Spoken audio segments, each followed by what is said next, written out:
Кыргызстан сурам жылуулар боюнча коррупциялашкан өлкө экендиги маалым. Ал учурда кайсыл тармактар сазга батып, элдин канын соруп жатканы дагы белгилүү болгон. Салык кызматы, бажы тармагы, саламаттыкты сактоо, мыйзамды көзөмөлдөгөн сот, прокуратура, милиция кызматтары коррупция деген кең талаада чардап жатат.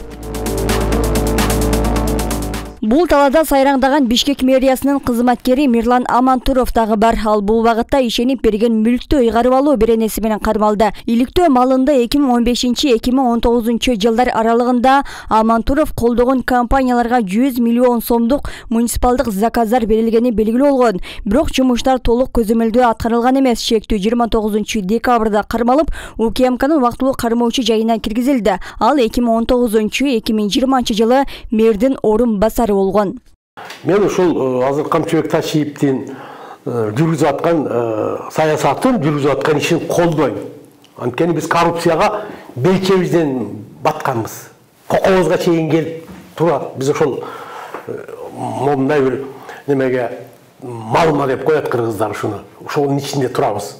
Бишкек мэриясында бир аптада 2 кызматкердин колго түшүшү жергиликтүү бийликтин коррупцияда колу узаргандан кабар берет. Кезек Бишкек башкы архитектура муниципалдык ишканасынын жетекчиси Аскат Тулейбердиевке жеткен. 2017 жылы Бишкек мэриясынын жер ресурстар башкармалыгы, Бишкек башкы архитектура муниципалдык ишканасынын жана мэриясынын айрым кызмат адамдары жеке кызыкчылыктарды көздөп, жер тилкесин сатуу боюнча акционду жеңип алуу үчүн үчүнчү жактар менен соодалашканы аныкталган. 24 декабрь күнү жүргүзүлгөн ыкчам аракеттердин натыйжасында Аскат Тулейбердиев жана бул ишке шектүү дагы бир адам кармалды.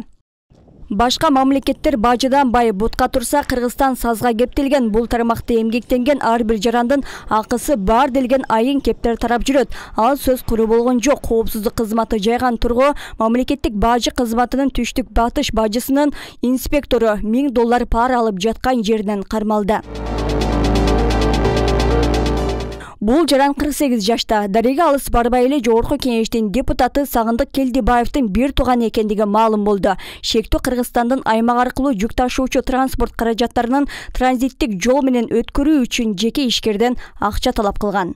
Камчыбек Кыдыршаевич өмүрүн таакелге салып, өмүрүн Кыргыз элим деп, мамлекеттин экономикасы деп ушул ишке барып атат. Ойлоп көрүш керек. Бул деген нерсе Камчыбек Кыдыршаевич жеке өз үчүн жасаган иш эмес бул. Бүгүнкү күндө мен ойлойм, Камчыбек Кыдыршаевичтин өмүрү коркунучта турат. Ошон үчүн эмне кылышыбыз керек? Жалпы кыргыз эл ойлонушубуз керек. Биз ушуга окшогон чыган жигиттерди, патриотторду, мекенчилдерди коргошубуз керек. Чүй облусунун жол коопсуздугун уюштуруу бөлүмүнүн башчысы Шайырбек Бопонов 24 декабрда кармалды. Коррупциялык иште Бопонов жалгыз эмес. Ал кол алдында иштеген 3 кызматкерин кошо абакка ала кирди.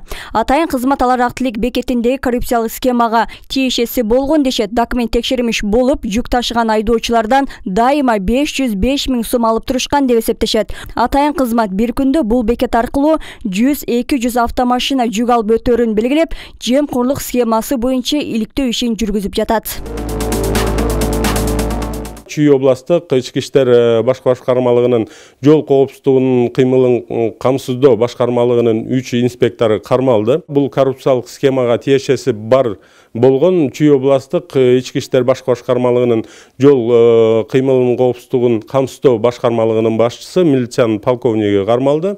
15 декабрда өкмөттүн мурдагы аппарат башчысы Азамат Араев кармалган. Ал радио жыштыктарга байланыштуу коррупцияга шектелип жатат. Буга чейин 1-май райондук сотунун чечими менен радио жыштыкты мыйзамсыз сатууга тиешеси бар деп шек саналган. Өкмөттүн мурдагы аппарат башчысы Самат Калжиевди УКМК 2 айга камаган. Бул сыяктуу элдин рызкысын тоногондорго айоо жок экендигин калың эл дагы эске салууда. Теле курнеме таза неме жок да, бүтеле коррупция бары жок эле. Архитектура, мэрияда иштегендерде, УМСте, мына жеке ишканалардачы. Таможня, соттор, прокуратура. Бул катарда каралар дүйнөсүн башкаргандардын мүчөлөрү дагы бар. Алардын баары атайын кызматтын абагында кармалып турат. Аталган кызмат атайын ыкчам аракеттин натыйжасында Кыргызстанда пландалган теракттын алдын алды. Анда 31 декабрда кармалган адам эл аралык террордук уюмдардын мүчөсү болгон. Башчысынын көрсөтмөсү менен облустун аймагында аскердик бөлүктөрдүн биринде террордук акты жасоо үчүн колго жасалган жарылуучу заттарды даярдамак болгон. Кармалган жаран кыргыз. Анын жашаган жерин тинтүү учурунда далил буюмдар табылган. Биз улуттук коопсуздук кызматы тарабынан 1 ай ичинде жасалган коррупциялык иштер боюнча маалыматтарды бердик. Аларга карата аеосуз күрөш дагы да уланат. Гүлшайыр Талантбек кызы, Бакча Расылбек уулу, 7 канал, Ош.